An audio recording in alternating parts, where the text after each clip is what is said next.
Hi everyone. In this video of Accelerated Chess Dragon, we're going to be looking at another chess opening, and this is the French defense, the Winawer variation. So without further ado, let's look at this.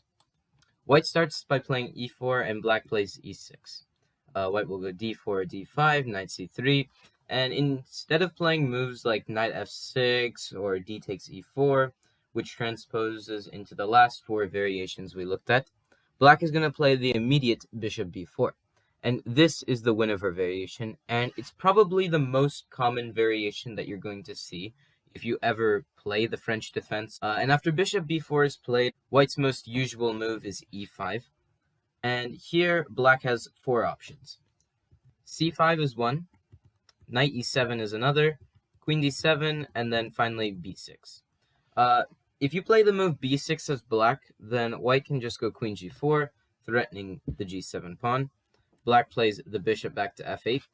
It's not really a good idea to bring the king to f8 because it does stop black from castling, and it's not really worth giving up your castling rights for a pawn. So black plays bishop f8, hoping to play the move g6 and then bishop g7, develop the knight on g8, and then castle. But here, white makes it a lot trickier than it seems. White plays bishop g5, and here black has two moves, knight e7, or queen to d7. We're first going to be looking at queen d7, and if this move is played, then white will just develop with knight f3. Black will play bishop a6, having a trade of bishops on a6. And now, after white castles, we could say that white is slightly better, considering the fact that he's controlling black from castling queenside, and that white's attack surely can happen a lot quicker than black's, assuming that white will attack on the king side and black will attack on the king side as well. So that was queen d7, but there's also the option of playing knight e7. And if knight e7 is played, then white actually has a very nice way of preventing black from castling. Can you find it? Okay, so as crazy as it seems, the move that white can play that just prevents black from castling just like that is bishop takes e7. Now you might be wondering, how does this prevent it? There are three ways that black can capture the bishop on e7, and in two of those possibilities, black can then castle. The problem is that if black captures the bishop with his bishop, then you simply lose the pawn on g7, and after this rook moves to, say, f8, then you lose this pawn on h7 as well. On the other hand, if the move queen takes e7 is played, then white gets this nice knight takes d5 move in. And after e takes d5, queen takes c8 check is available. And now black is actually forced to play the move queen to d8. There's no other move that black can play, so queen d8 is forced. And now just you can play queen takes d8. You could also play queen b7. It doesn't really matter. In either case, white will end up being up material, and he's just going to have a better position. So you cannot take with the queen or the bishop. Hence, this forces black, if he doesn't want to be down a piece, to capture the bishop on e7, and after white plays knight f3, white is definitely going to castle, whereas black, it's going to take a bit of a time for his king to actually get into some sort of shelter, so we would definitely say that white is better. Instead of playing the move b6, black could also think of playing the move queen d7. If queen d7 is chosen, then white will play queen g4, and this threatens the g7 pawn. And you could play bishop f8 like in the b6 variation, but it is completely unnecessary. Black can play the move f5. And now if you take the pawn with e takes f6 en passant, then after knight takes f6, black is completely fine. You've developed your knight, and white's queen on g4 doesn't really seem to be much of a problem. So white will play queen h5 check. And here, you could play the move g6, but that just creates so many dark square weaknesses around your king. And you could move the king as well, but it's best that black instead tries to trade queens. It's not really a big deal if black cannot castle, so white plays queen f3, black plays b6, trying to fianchetto the bishop to either b7 or to maybe bring it to a6. Knight h3, bishop a6, we have a trade of bishops, and now queen d3. And here, black's next move is forced. Black must play the move bishop c3 check. Unfortunately, he must give up his bishop for the knight, and this means that he is going to have to play with the knight pair, whereas white is able to play with a bishop and a knight. And the reason why this move is forced is that if black tries to play the move knight b8, saving the knight, then there's just queen b5 check, and you lose the bishop on b4. So there's not really any other option that black can try that really defends the a6 knight, so black must play bishop c3. And now if queen takes c3 is played, which tries to fork the king and the rook on the c6 square, then black is fine with just playing the move queen d7. So b takes c3 by white, knight b8 by black, and black has managed to save his material, and now he should be slightly okay. C4, c6, and now white gets rid of his doubled pawns. And I would say that in this position, black could be okay here. White would maybe be slightly better, but in general, there's nothing really big that both sides have as an advantage. And now, instead of playing queen d7, this is the major sideline, knight to e7. After knight e7 is played, white will just break the pin towards the knight with bishop d2. Black plays b6, and now white moves his knight to e2. Trade of bishops, and now there are two moves that black can choose from, c5 and bishop a6. We're going to be looking at bishop a6 first, and if this move is played, then white will play h4. Queen d7 by black, and now h5. White is trying to get some weaknesses around black's position, and he's trying to poke and prod his way into the weak squares, mainly the dark squares, because black does not have a dark squared bishop that can easily control all of these squares. So h6 by black, stopping h6 from white, and now f4. White is, of course, trying to play moves such as g4, and then follow up with something like g5 or f5, depending on what white feels like playing. f5 by black, and white could take en passant, but that wouldn't really do much, and it would in fact get rid of his strong pawn chain in the center.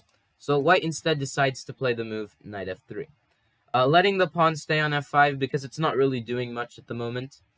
Black castles, and now white plays queen e3, black plays queen a4, and c3 by white, cementing the pawn on d4 and really creating a very nice pawn chain from b2 to e5. Knight d7 is played by black, just normal development. b3 by white, kicking the queen away. Queen goes to a3, and now queen c1. A trade of queens happens, and now c5. And after white plays the move king d2, this should be slightly better for white. White's already developed most of his pieces. Once he gets this bishop and rook into the game, then white will certainly be slightly better. And black, yes, black also has a lot of development, but if you compare his knights to perhaps white's knights on e2 and f3, you could say that white is slightly better in knight placement. So that is the end of the variation with bishop a6, but you could also try c5 as black. And if c5 is played, then white will just play c3, black will play bishop a6, h4, h5, knight f3, knight f5, knight f4. And now we have a trade of bishops on f1, and after a couple of more moves, we see that white castles by hand.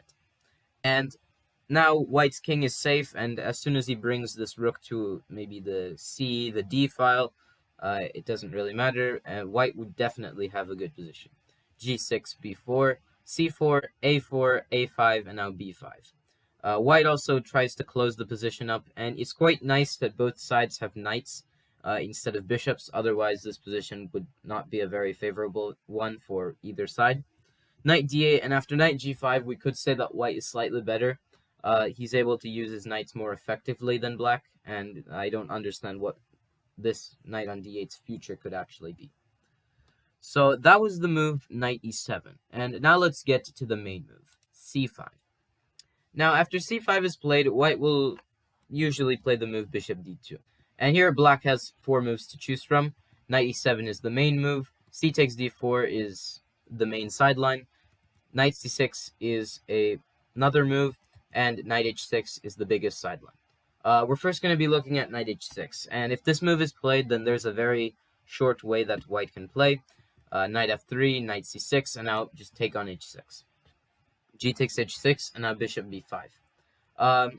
You might be wondering, why did black even play knight h6 in the first place, considering that white is destined to capture the knight on h6 and just ruin the pawn structure. And it's because this knight does have potential to reach the f5 square.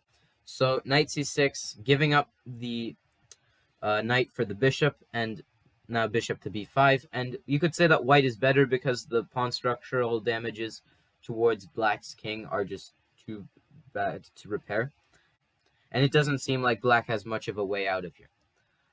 Instead of playing knight h6, black could also bring this knight out first. If knight c6 is played, then knight b5, a trade on d2, knight d4, knight d4, cd4. And now you could capture on d4, but instead white decides to cement the pawn on e5. Knight e7, castles queenside. Yet again, you could capture on d4, but it's better to do it this way. Queen b6, knight f3. And now, after all of these trades, you could say that white is better, considering that he has more development, and that white's pieces have a lot more targets to attack. You could maybe think of an idea like g4 and f5 to maybe weaken the black pawns around the queen side and even the king side. And it doesn't really seem like black has much of a way to stop all of these ideas. Instead of playing knight c6 here, you could also try c takes d4. If c takes d4, then white will play knight b5. And here black has three moves. Bishop d2 check, bishop c5, and bishop f8. If bishop f8 is played, then knight f3, threatening the d4 pawn. Bishop d7, knight b takes d4, knight c6, and now bishop d3. Queen b6, c3, normal development from both sides. And now it does look like black is actually able to win a pawn, but this gives white a ton of counterplay. And you'll see now this kind of forces black to go into a very ugly position. And after king g7, rook e3, white's used a very nice rook lift, and in the future it's really going to be easy for white to attack.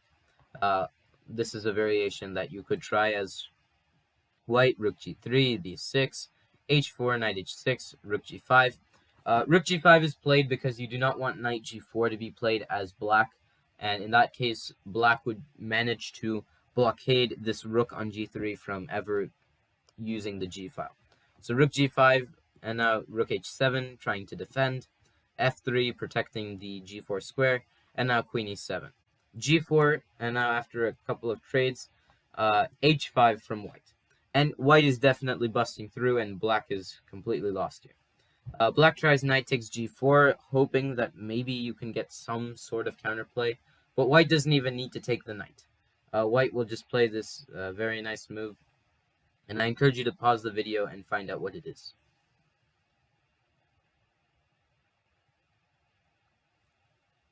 Okay, so white can just play the move bishop takes g6. And this wins because after a move like f takes g6, there's just rook takes g6 checkmate as white. And if you don't really want to do this, then you could also go for another variation where you basically give up your queen for a lot of material. But this would be equally as lost because after check, king f8, there's ideas like rook f1 check. And now you're completely lost here. Queen takes g4. I don't really see how black can defend anymore. You're down so much material, and white is completely winning. So that is why after this move, bishop takes g6, black is completely lost, and it's better to instead go for a safer route. Now, instead of playing the move bishop to f8, you could also consider playing the move bishop c5. And after bishop c5 is played, there is queen g4 by white, attacking the g7 pawn. Knight e7, and you could capture on d4, but instead b4 by white. a6 by black, and now bc5.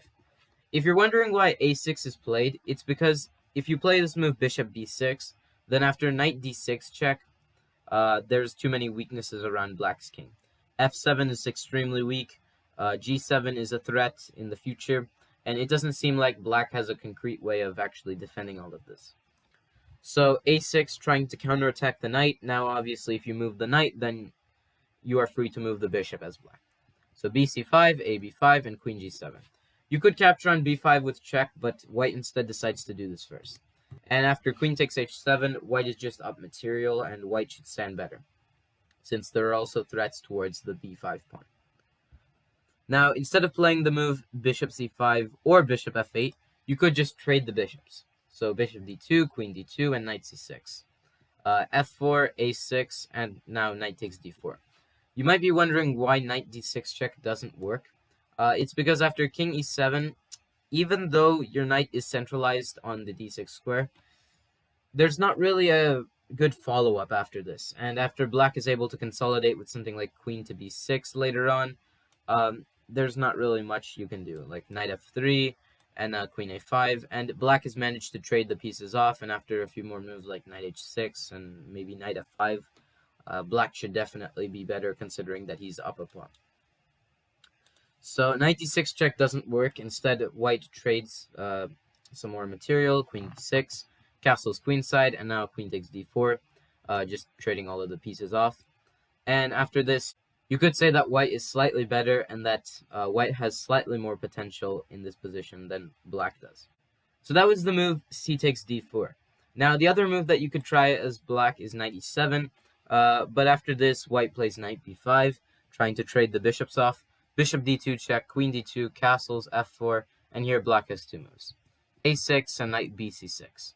If knight bc6 is played, then white plays knight f3, black plays a6, knight d6, a trade on d4, and now bishop d3.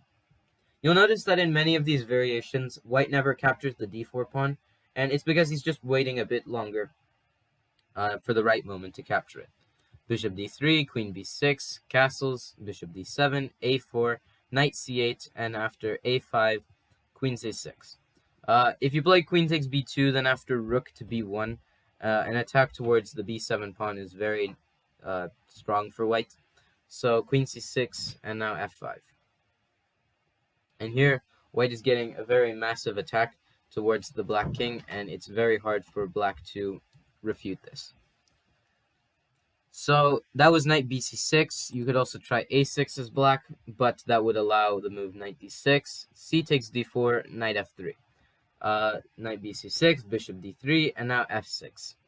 White castles and black has two moves here. F takes e5 and bishop d7. If bishop d7 is played, then queen e1 by white, and here black has two moves. Knight c8 and queen b6. If queen b6 is played, then a3, h6, rook to b1, defending the b2 pawn. Fe5, fe5, knight c8, queen g3, knight c6, e7, knight h4, and after knight d6, ed6, knight f5, a couple of more trades. We'll notice that white manages to get a more stable position than black, and after d3 check, king h1, dc2, black is completely lost. And even though it might seem that here black has a slim chance of winning, white has a very nice move that easily just wins the game. And that is just queen f8, which defends the rook using the X-ray defense. And here black is lost, and he might as well resign here. So that was the move queen to b6. There is also another option of playing the move knight c8, which tries to trade more pieces off this way. White accepts the trade, and now after fe5, fe5, this is a exchange sacrifice you might see a bit often. It could sometimes give a good position for black, but at the same time, it could also sometimes, very slim chance that it could give a bad position for black. And this is the chance where it could give a slightly worse position for black. Black will play rook takes f3, and the main idea behind this move is to remove the defender of the e5 pawn. And after rook takes f3 is played, queen g5 by black, white plays rook g3, and now white loses the e5 pawn. And the point of this entire variation is that black has an exchange down, but he has two pawns for the exchange. And essentially those two pawns are supposed to compensate for the exchange, and black might not be as bad as you might think in this position. But after queen f2, black doesn't really have a follow-up, and his attack isn't really going to work out that well. So that was the move knight c8, and in general that was just the move bishop d7. Now we're going to look at the move f takes e5, and it follows a similar pattern to bishop d7. F takes e5, rook takes f3, rook takes f3, and now knight takes e5 from black. Now, if you move the rook, then you lose the knight on d6, and that's just completely lost for black. So you must play queen f4 here, and this says that if queen takes d6 is played, then there's just this move, queen f8, and that's checkmate. So knight takes f3 check is forced, g takes f3, knight c6. And even though black may seem like he's better because he's up 2 pawns, it isn't exactly what it seems. White will play queen f7 check, black plays king h8, and now white plays king h1. And you cannot capture the knight on d6 because there would just be checkmate after queen e8 check, queen f8, and then queen takes f8 mate. So instead of capturing the knight, g6. But now bishop takes g6. And if you capture the bishop with h takes g6, then there's ideas like queen takes g6 from white, and now there's a threat of knight f7 check.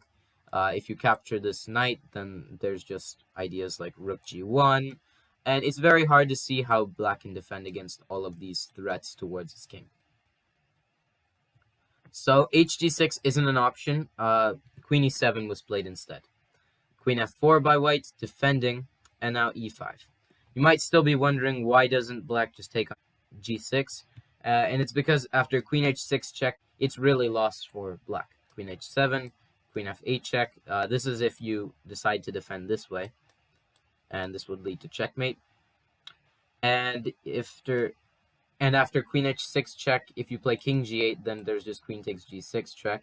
The king's position is really opened up, and you do not want to play this if you are black. King f8 could just run into the move rook g1, and black has already lost here. So hg6 doesn't work here. Instead, e5, knight f7 check, king to g8, and now bishop h7 check. Now, if black captures the bishop on h7, then there's just queen h6 check, king g8, and now rook g1 check, and yet again this attack is just too devastating. If you capture this knight, then there's just checkmate following. And there's absolutely no way to defend this if you capture on h7. Black decides to play king f8, but this allows knight e5 check, a discovery, king e8, check on g6, king d8, rook e1. You could take on c6, but it's better to play this move, which just develops another piece. Knight e5, rook e5, queen d6. And rook e8 check is a possibility, but white instead plays queen g5 check, king c7, capturing all of the pawns that are running loose on the board. And after queen takes d4 check, black is completely lost. There is absolutely no way to defend. All of these pieces are cornering the black king, and these two pieces that black has aren't really doing much for helping black at all. So after queen takes d4 check, this is essentially the end of the Winawer variation French defense, and this is also the end of my French defense opening theory. So I hope you all enjoyed the video, and if you have any suggestions or feedback for me, please let me know in the comment section, and stay tuned for more chess.